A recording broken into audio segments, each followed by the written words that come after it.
Hi, everyone. My name is Devin Dominic Johnson. I am the Retirement Plans Relationship Manager here at Polaris Advisors, and we have two of our advisors today, Corey Bayshore and Justin Dunwoody, who are going to talk with you a little bit more about how to take charge of your money with a budget. So without further ado, I'm going to pass it over to Corey Bayshore. Hey, thanks, Devin. Yeah, see, everybody's favorite topic. Of course, taking charge of your money actually makes it sound a little bit more inviting. But we're going to talk about, kind of ways to prepare a budget, kind of things to consider, when preparing a budget. And, kind of first and foremost, kind of the benefits of having a budget. We're going to kind of work through or talk through, what are some of the benefits of having a budget, how you create a budget.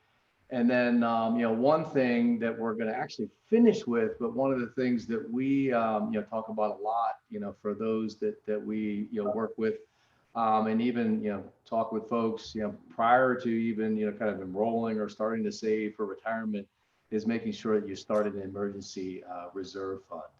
So, Devin, if you can catch up with me, I'm Oh, on yep. slide 3.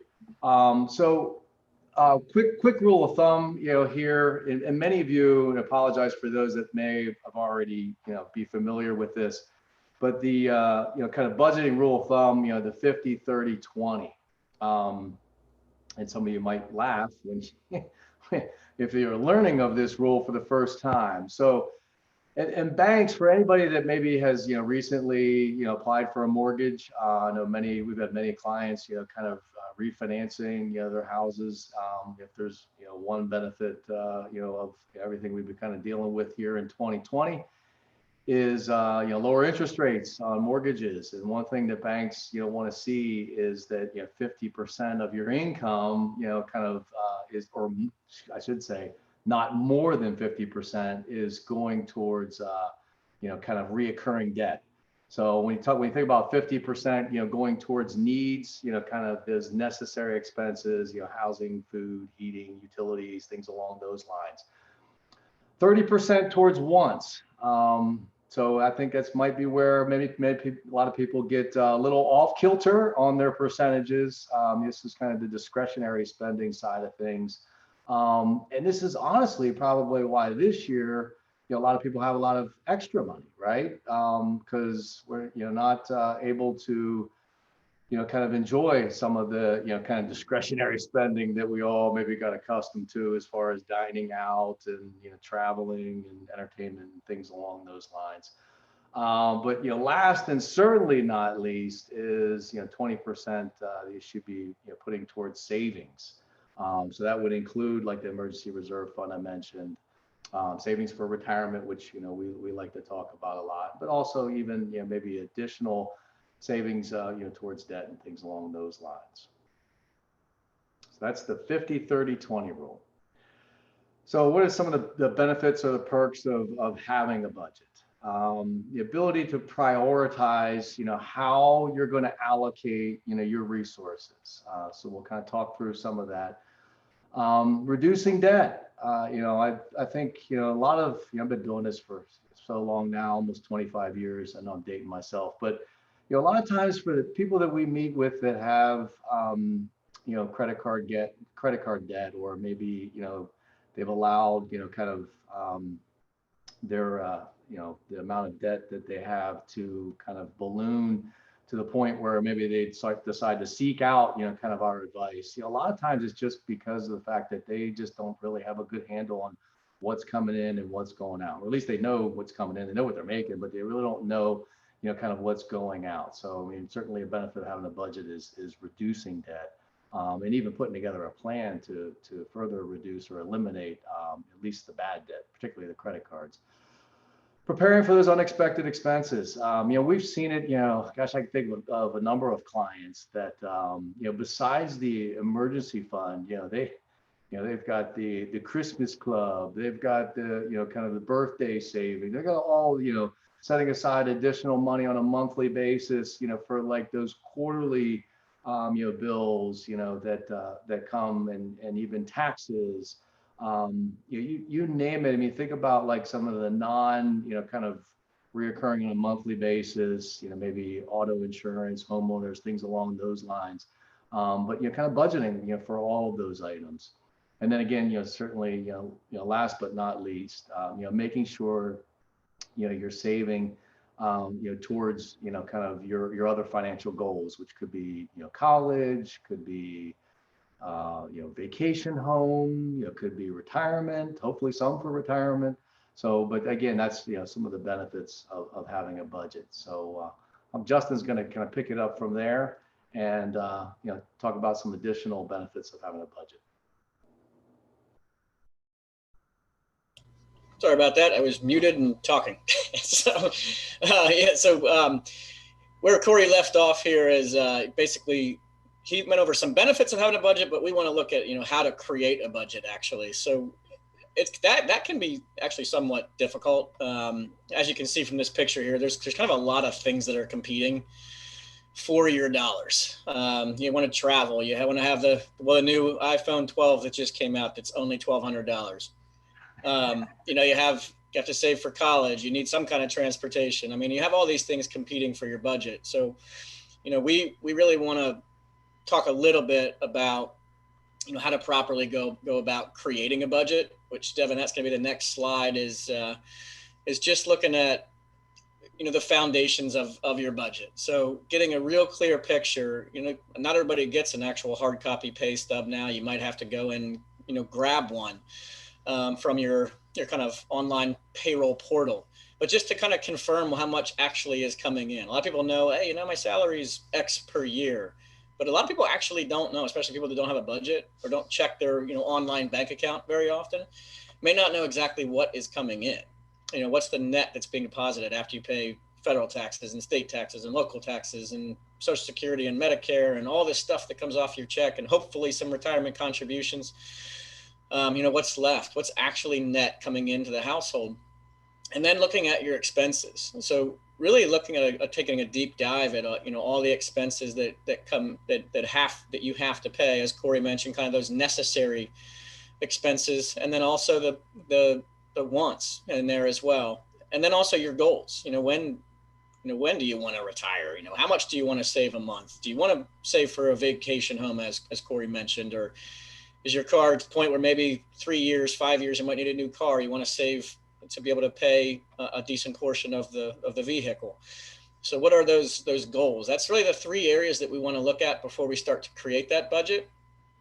And then Devin, the next one we're going to go through is really just, again, knowing your income, which actually I guess I preempted this slide because that's pretty much what I talked about. Like what actually comes in.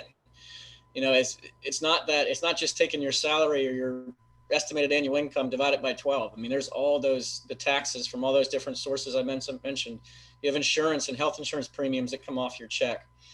You have retirement contributions hopefully coming off of that. Do you have any other income, from, rental property, another job, alimony? Do you have a pension from military? All those things that might be coming in. We need to get a good grasp of what those are. The next section of the budget is then expenses. So knowing how much your fixed expenses are, what's the mortgage, what's the car payments, what's the utilities on average, the cell phone, the water, the sewer, the trash, all these things that you have, insurances, student loan debt, what are these fixed expenses that you have, is kind of the baseline that we want to grab first. And then I believe, Corey, you're going to jump back in and go over some variable expenses. Yeah, and one thing, thinking about as we were, kind of preparing for this webinar, and then as Justin was even speaking. So, a lot of times, the first time folks put together a budget, unfortunately, a lot of times is when they're preparing for retirement. So like what Justin was just kind of going through, kind of what the net income sources are going to be, and, kind of those fixed expenses, and kind of, this dovetails into variable expenses. A lot of times that's the exercise we're going through, with folks as they're kind of preparing for retirement and trying to figure out, kind of where, how they're going to be able to meet, kind of the essentials and maybe the non-essential, kind of spending. So, On the variable side of things, and Justin had mentioned, kind of the fixed side of things. So again, I mentioned, the mortgages. So a lot of people have been able to reduce some expenses with refinancing, some debt this year. I know also on that list was, student loans and auto loans. I mean, again, take advantage of this low interest rate environment as best you can to kind of reduce, some of those fixed expenses. It's the opportune time, to do so. On the variable expense, so a lot of us are maybe spending a little less money on gas. I don't know about the rest of you, but we're spending a lot more on groceries. I guess because we're not eating out as much. Or maybe the fact that groceries just seem to be maybe a little bit more expensive because of supply and demand there. But what are those variable expenses? Groceries, gas. I know what my budget was this year for gas, and I think I'm not even at half of that, and the year's almost up. And then utilities. What like Justin mentioned, the long laundry list. It's hard to believe we pay for water, but yeah, we pay for water unless you're on a well. So what are that long laundry list of utility expenses on the variable side? And then kind of the nice to have expenses. So again, this is probably another area, hopefully not minus the gifts, but another area where many people find they've got a little extra, this year because of everything going on. I know clothing. Justin and I, we haven't been able to meet with our tailor any time recently this year. So for those of you that shop at typical maybe department stores, I know with more people ordering kind of things probably online, but probably clothing, maybe not spending quite as much as you used to in the past, but kind of what you typically spend on clothing. Entertainment, again, another area where we all are probably spending a little bit less this year, which kind of makes it a little difficult, kind of when you're doing budgeting. I would use the assumption that hopefully at some point in time, maybe we go back to some, kind of normal. Usually what we suggest for people that are putting together a budget is look at the last 2 or 3 year average. Because you may have some years, where, like this year, where, spending might be a little bit lower than it's normally been, kind of in years past. And then kind of the last, kind of there on the expense side of things, kind of your annual and, kind of reoccurring, kind of mentioned this, like I said, we've got some clients that do, above and beyond job on kind of the budgeting side. And, they budget in, those property taxes, school taxes, kind of maintenance, kind of what's the maintenance history. Maybe if it's an older car, probably budgeting in a little bit more on the maintenance side of things. And then of course, if you pay over and above school taxes for your kids to go to private school or what have you, what those school fees are as well. But kind of including all of that, in your budget, so you're prepared and got the dollars either set aside or accumulated somewhere to be able to cover them. So, and Justin's going to cover some kind of the new age, a lot of tools that can kind of help you to, with the budgeting side of things as well. Yeah, thanks, Corey. So a couple items you see on your screen here. I mean, you can obviously have kind of the old-fashioned budget worksheet. I mean, I was going to say a quick Google search to get a budget worksheet. I guess that doesn't make any sense because if you're already online doing it, you're probably going to choose an online tool. But an old-fashioned budget worksheet, just we actually have some of those samples that we give to people that kind of prefer that way, where you're just kind of listing out all those expenses and then have it listed out where you can plug in, each month what those expenses were. If you're a little bit more analytical and you want a full-blown spreadsheet, there's templates that you can, if you open Excel, there's templates just sitting in there. There's multiple of them. You can get templates from online if you want to do that. There's online tools. There's a ton of them available. Depending on who your retirement plan provider is, they may have some tools available right for your retirement plan website. I can just think of a couple. This presentation is from Empower. If you happen to have Empower, they have budgeting tools. If you happen to have PCS, they have budgeting tools. If you have Nationwide, they have budgeting tools. Mass Mutual, they all have these tools that you can use through their sites, or again, a quick online search. There's these online tools.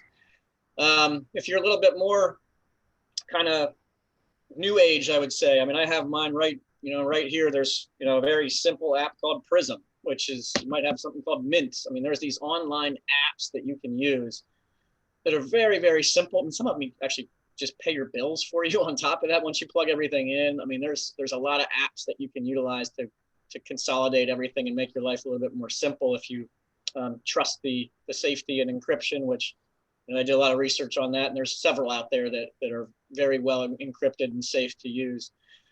There's some specialty software. I mean, maybe you want to go full-blown like online version of QuickBooks and download everything into QuickBooks. There's things that you can do through that, or just have actually somebody do it for you. That's the real way of outsourcing it, I guess, is just have your accountant do the budget for you. There's so many tools these days available just through, apps and things like that, I can't imagine not being able to find one that suits. But the first one on there is basically an online tool. And again, this presentation is from Empower, and this is just a little snippet from their online budgeting tool, where it's gonna actually walk you through. You're gonna plug costs in. You're gonna plug in things like monthly income, rent, utilities, food, groceries. It does require you to do a little bit of homework, like Corey mentioned. Maybe you look back through the last couple of years and get an estimate of monthly expenses for water and groceries and cell phone and all that kind of stuff. Then plug those in to the tool, and once you plug them in, it kind of really, from there, there's ways to actually have it update pretty regularly.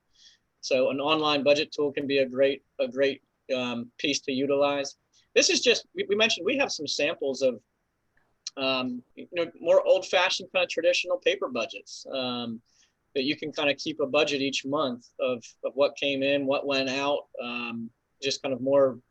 Now that I think, I just had a newer client that came in that had a binder. I mean, I don't know what the largest binder you can get is, but this thing was like a 10-inch binder of like every month they had a sheet kind of like this, and that was really their budget. So I just prefer to be able to kind of write it down, and it helps them keep better track of it and keep themselves accountable. So you can obviously do that. Income versus expenses. I think, did I go over, Corey? I think you're jumping back to Corey now to go over income and versus expenses and the surplus. Yeah. Thanks, Justin. Yeah. So, income versus expenses. And Justin mentioned, kind of the surplus. So, a lot of the different, financial planning, tools that we utilize, which, again, a little bit more, kind of, targeted towards, kind of what are your goals for retirement, kind of making sure emergency reserve, college education, I would say more of kind of the goal side of things, but it does include, some budgeting tools. So like Justin mentioned, client met with the binder. I mean, we input that information, and the nice thing is in the software, it'll kind of show us, and a lot of the tools he mentioned will do the same thing.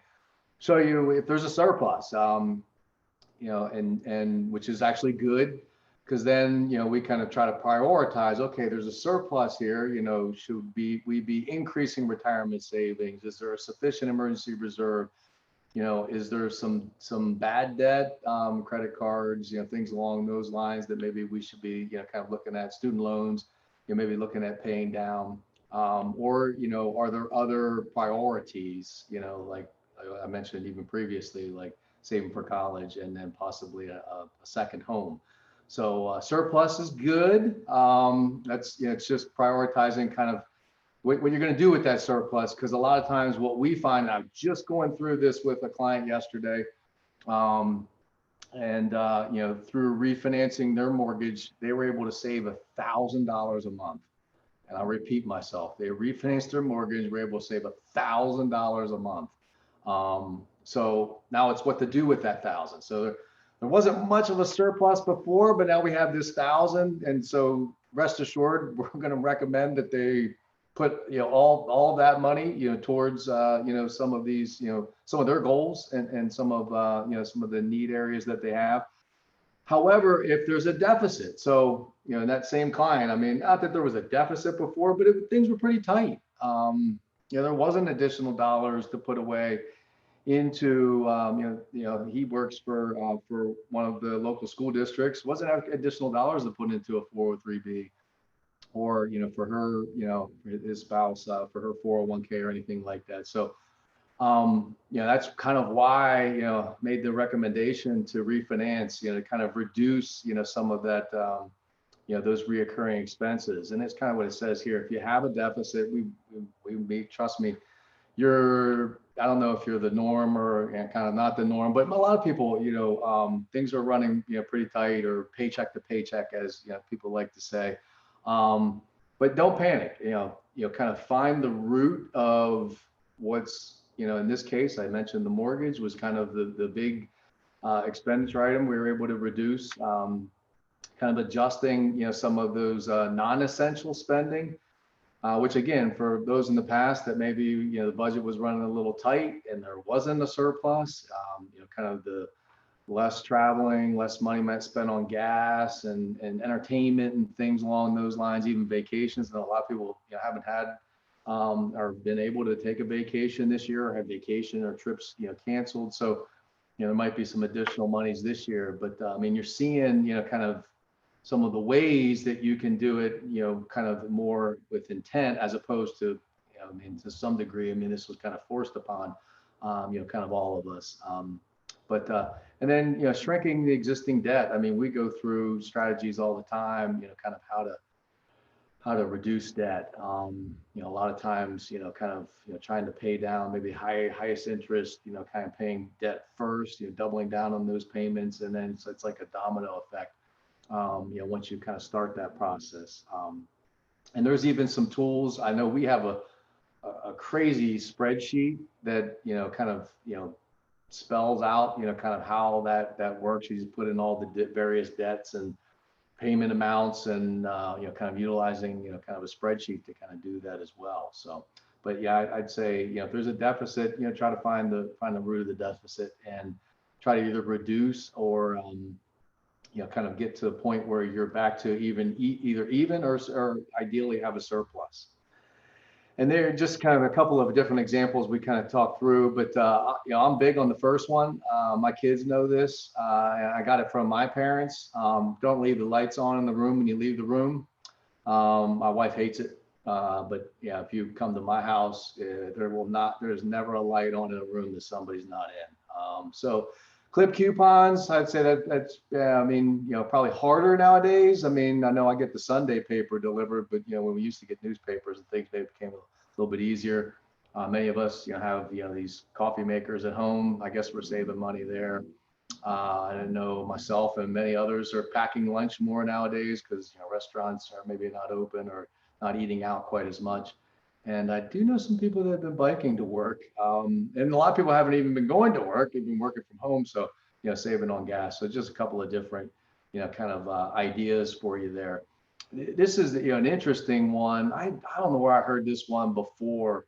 But, if you, over the next year, it might be something even neat to kind of, even try, in 2021, but over the next year. So the first week, you save $1, the second week, save $2, third week, save $3, and so on and so forth. How much money you would have saved, by the end of the year, a little over $1,300, which is pretty remarkable when you kind of think about it. So, kind of start small and you kind of build your way up. That last week you're saving, $52, that last week of the year. And then the last, and I'll let Justin kind of pick it up here, is go through, kind of your goals and, kind of how you're going to allocate, kind of that surplus. Yeah, thanks, Corey. So as you mentioned, just kind of looking at, really what are those goals? If you are that, the individual that, allowed the credit card debt to balloon up a little bit, or just have, a lot of school loans and a mortgage, and you just kind of have all these things hanging out there, is how do we pay down that debt? If that's a main goal of yours, saving for maybe a new car that you might need in a few years. If you don't have an emergency fund, that's something we kind of harp on everybody to try to have, because it really does help on this first item on the debt side. If we are able to save up a reasonable emergency fund, we don't have to kind of hit the credit card and potentially not be able to pay that off every month. So that's a big one that it could, should be so on one of your short-term goals. And then long-term, we talked about a few times is, I want to be able to save for my kids' college or a vacation home, or just save enough to be able to retire and replace my income someday. So we want to know what these goals are before we actually put that budget together.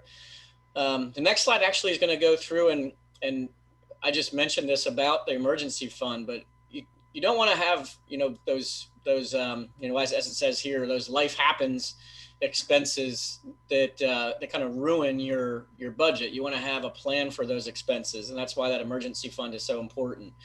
Maybe you have a deductible on your car insurance that you have to cover through an accident, or you need a new phone. We mentioned about that $1,200 iPhone 12.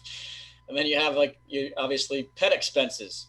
Actually, I don't know if you can hear 3 bulldogs snoring right now, but those are always unforeseen expenses that happen, and they can be costly. I mean, appliances, medical bills. I mean, you have all these things that just pop up, and you just have to have a plan for those and not let them derail your typical budget. And that really starts with just working hard to create that emergency fund.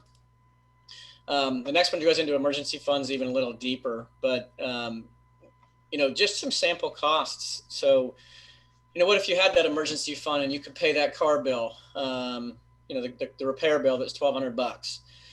That could save you potentially almost $629, $628.33 savings over a 5-year period of time if you just kind of pop that on a credit card and tried to pay that off over time.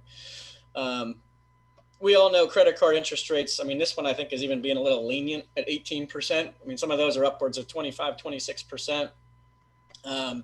So it's not ideal to, kind of carry that bill over and be paying all that interest. So like I said, just a $1,200 bill, if we can save up that emergency fund to cover those items, potentially $600 plus of savings over the next 5 years. So very important to build those emergency funds.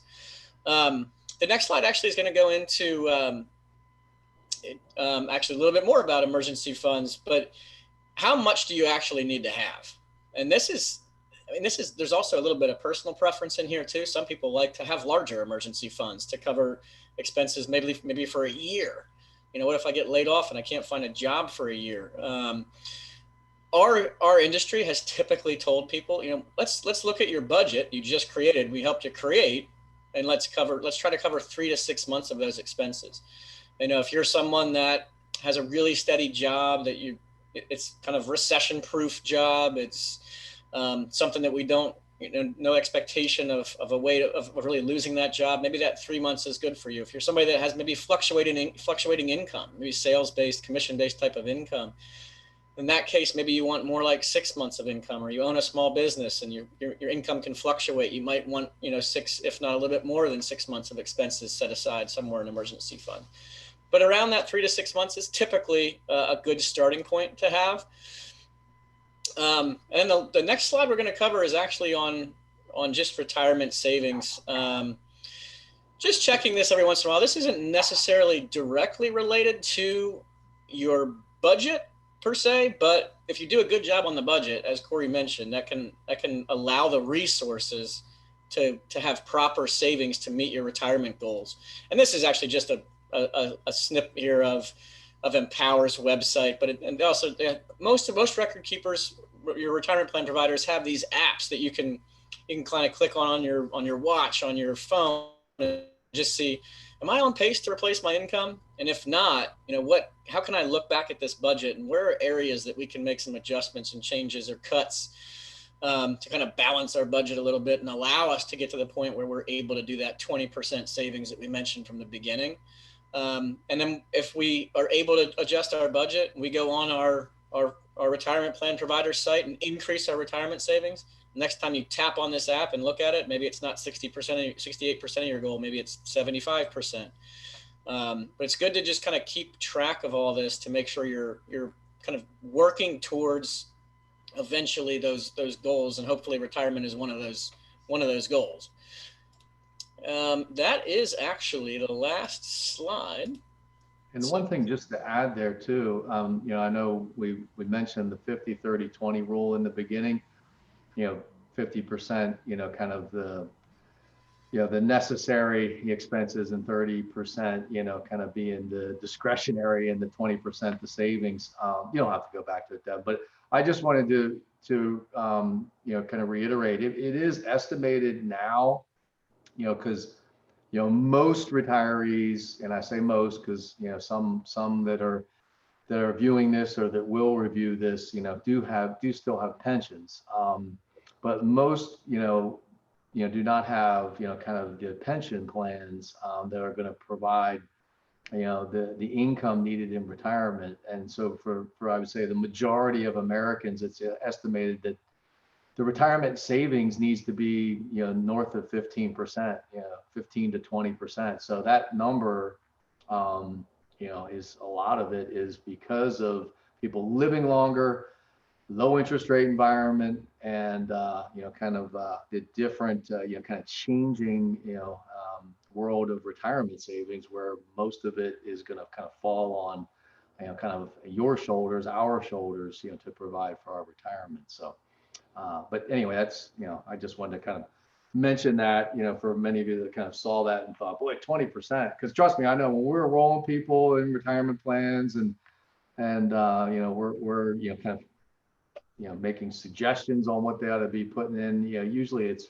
far less than 20% is what they're putting away, towards retirement. And then again, there's other savings goals, you've got other priorities, you got needs and wants and all that fun stuff. But again, that 50-30-20 rule is a good one to follow, and probably a good one to, pass on to, to someone and love, friends, neighbors, children, you name it. So. Great, thanks, Corey. And I don't see the hand option to ask questions, but I believe you can. If you have a question, we can get you. You can unmute yourself, I believe.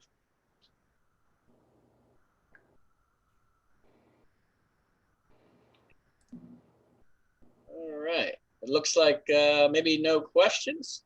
Under the reactions, if anybody has a question, yeah, reaction, yeah. Click on reaction and just clap, or put thumbs up or something. If you have a question. Oh, we do have one. All right. I'm sorry. I was just saying thank you. Oh, great. You're welcome, Kim. Yeah. You're welcome.